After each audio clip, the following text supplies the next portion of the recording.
Welcome to দিশার exam guide.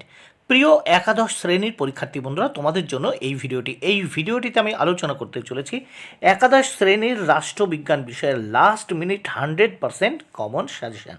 বন্ধুরা, এখানে রাষ্ট্রবিজ্ঞান বিষয়ের সম্পূর্ণ সিলেবাস থেকে মাত্র কয়েকটি প্রশ্ন তোমাদের জন্য বাছাই করেছি, যে প্রশ্নগুলো তোমরা পড়লে 100% কমন পেয়ে যাবে।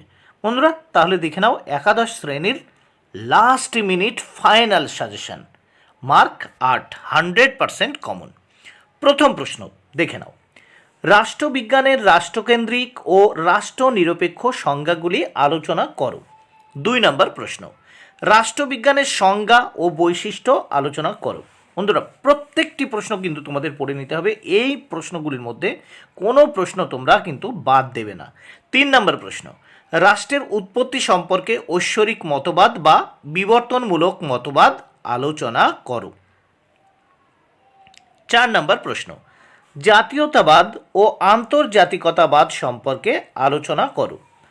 5 নম্বর প্রশ্ন, আইনের সংজ্ঞা, উৎস ও বৈশিষ্ট্য আলোচনা করো।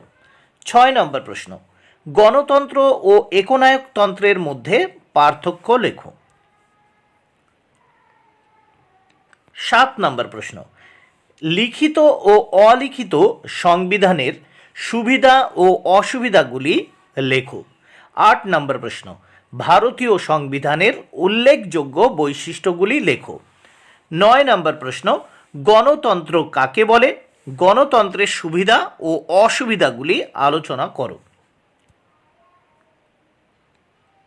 10 নম্বর প্রশ্ন, এককেন্দ্রিক ও যুক্তরাষ্ট্রীয় সরকারের মধ্যে পার্থক্য লেখো।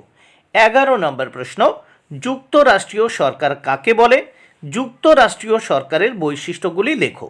12 নম্বর প্রশ্ন, রাষ্ট্র পরিচালনার নির্দেশমূলক নীতির গুরুত্ব ও তাৎপর্য আলোচনা করো। 13 নম্বর প্রশ্ন, ভারতীয় সংবিধানে স্বীকৃত স্বাধীনতার অধিকারটি সংক্ষেপে আলোচনা করো। বন্ধুরা, তোমাদের একাদশ শ্রেণীর রাষ্ট্রবিজ্ঞান থেকে মাত্র 13টি প্রশ্ন তোমাদের জন্য দিয়েছি সাজেশন হিসাবে। এই প্রশ্নগুলো তোমরা পড়লে এখান থেকে 100% 8 মার্কের প্রশ্ন তোমরা কমন পেয়ে যাবে। এর বাইরে কোনো প্রশ্ন তোমাদের পড়া লাগবে না। বন্ধুরা, ভিডিওটি যদি ভালো লাগে অবশ্যই লাইক, কমেন্ট ও শেয়ার করো।